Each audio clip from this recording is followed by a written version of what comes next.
মেধাকে আমাদের অবশ্যই প্রায়োরিটি দিতে হবে। আজকে বিএনপি সরকার ছিল বলেই আমি আমার মেধার শক্তিতে এখানে আসতে সক্ষম হয়েছি। যে যেইটার যোগ্য, যে আর যেই মেধা আছে তাকে সেভাবেই সুযোগ দেওয়া উচিত।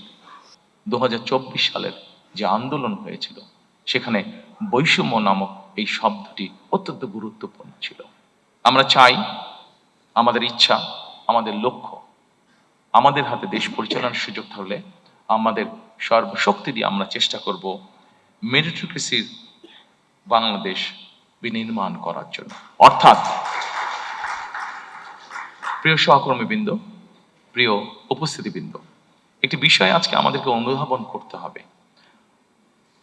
একটি রাজনৈতিক সরকার হিসাবে আমরা যদি সঠিক ব্যক্তিকে সঠিক জায়গায় নিয়োগ দিতে না পারি, একটি রাজনৈতিক দল হিসাবে আমাদের পরিকল্পনা আছে।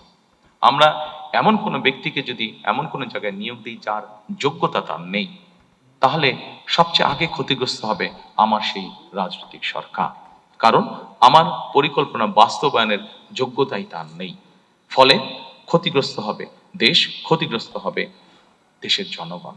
সেজন্য আমরা দৃঢ়ভাবে বিশ্বাস করি, দেশকে যদি পুনর্গঠন করতে হয়, দেশকে যদি সামনের দিকে নিয়ে যেতে হয়, অবশ্যই আমাদেরকে মেরিটোক্রেসি অর্থাৎ মেধাকে আমাদের অবশ্যই প্রায়োরিটি দিতে হবে। যার যেই যোগ্যতা যেখানে তাকে আমরা দিতে পারি। ব্যক্তিগতভাবে আমি বিশ্বাস করি যে আমি যখন একজন মেধাবীকে, সে যেই রাজনৈতিক আদর্শে বিশ্বাস করুক না কেন, আমি যদি একজন মেধাবীকে তার নিজের জায়গায় পৌঁছতে সাহায্য করি, তখন সে কিন্তু একটি বিষয়ে চিন্তা ভাবনা করবে যে আজকে বিএনপি সরকার ছিল বলেই আমি আমার মেধার শক্তিতে এখানে আসতে সক্ষম হয়েছি। কাজেই বিএনপি সরকার নিরপেক্ষতা নিশ্চিত করেছে। কাজেই আমি চেষ্টা করব যে বিএনপি সরকার নিরপেক্ষভাবে যাতে তার কাজ করতে পারে সেই চেষ্টা আমি করব।